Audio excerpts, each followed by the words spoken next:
Right. Nikhil గారు ప్రభుత్వంలో ఉన్నప్పుడు ఏదైనా ఇష్యూస్ మీద, సెన్సిటివ్ ఇష్యూస్ మీద డిఫరెంట్ ఒపీనియన్స్ ఉంటాయి. ఆ ఒపీనియన్స్‌ను, ఆ విమర్శల్ని కూడా యాక్సెప్ట్ చేయాల్సినటువంటి అవసరం ఉంటుంది.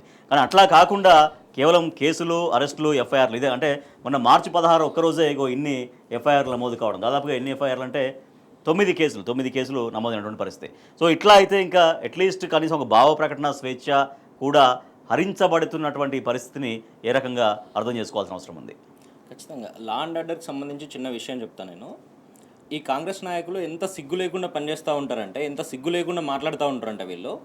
నిన్న కాంగ్రెస్ పార్టీకి సంబంధించి కాంగ్రెస్ పార్టీ అధికారంలో ఉన్న కర్ణాటక రాష్ట్రంలో ఒక యువతి పైన లైంగిక వేధింపులు జరిగితే ఆ రాష్ట్రంలో ఉన్న మంత్రి ఏం మాట్లాడతాడంటే, అభివృద్ధి చెందుతున్న నగరాల్లో ఇట్లాంటివన్నీ చాలా కామన్గా జరుగుతూ ఉంటాయని మాట్లాడుతూ ఉంటారు. మీరు ఈరోజు అదే పరిస్థితి చూస్తూ ఉంటే తెలంగాణలో కూడా అనేక వేధింపులు జరుగుతూ ఉన్నాయి, అనేక అత్యాచారాలు, హత్యలు. మీరు పొద్దున్న లేస్తే ఎన్నో ఇబ్బందులు జరుగుతూ ఉన్నాయి.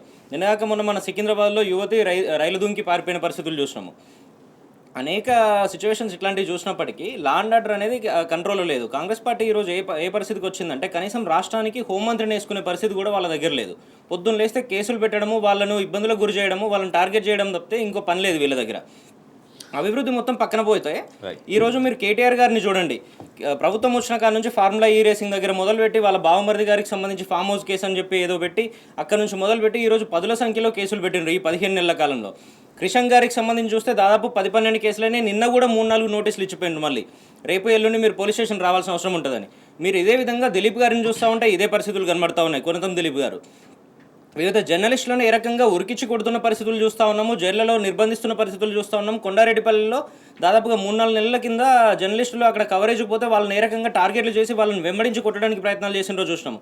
మీరు ఏ వర్గాన్ని కదిలించినా కూడా ప్రభుత్వాన్ని ప్రశ్నిస్తే చాలు, మిమ్మల్ని వదిలిపెట్టము, మిమ్మల్ని టార్గెట్ చేస్తాము, మీ మీద కేసులు పెడతాము, మిమ్మల్ని ఇబ్బందులకు గురి చేస్తాము అన్న విషయాలను ప్రభుత్వం చాలా స్పష్టంగా చెప్తా ఉంది. ఈ కాంగ్రెస్ రెండు రకాలుగా వైఫల్యం అవుతుంది. ఒక పక్కనేమో ప్రశ్నిస్తే కేసులు, అరెస్టులు, ఎఫ్ఐఆర్లు ఒక పక్క, మరో పక్క ఈ రకంగా హత్యలు డైరెక్ట్గా నడి రోడ్డు పైన గుడ్డలతో హత్యలు. అటువంటి ప్రభుత్వం వచ్చిన తర్వాత 3-4 నెలల కాలంలో మీరు చూస్తే కూడా కొల్లాపూర్లో బీఆర్ఎస్ నాయకుడు శ్రీధర్ రెడ్డి అనే వ్యక్తిని ఇంటి ముందు నిద్రపోతే కూడా అర్ధరాత్రి వచ్చి నరికి చంపిన పరిస్థితులు మనం చూసినాము. ఇటువంటి అరాచక పరిస్థితులను కాంగ్రెస్ ప్రభుత్వం సృష్టిస్తూ కావాలని ఈ రేవంత్ రెడ్డి గారి నాయకత్వంలో భయభ్రాంతులకు గురి చేసి మేము ఏ నిర్ణయం తీసుకున్నా కూడా దాన్ని ఎవరు ప్రశ్నించకూడదు, దాన్ని ఎవరు ముందుకు తీసుకుపోకూడదు, అటువంటి ఆలోచన చేస్తే రేపు పొద్దున ఇదే పరిస్థితి రిపీట్ అవుతుంది అని చెప్తా ఉన్నారు. కాకపోతే ఇదే తెలంగాణ ఇటువంటి అనేక నిర్బంధాలను ఎదుర్కొన్నది, గతంలో అనేక ఇబ్బందులు పడి ఈ రోజు ఇంతవరకు వచ్చింది, అనేక మందిని చూసింది.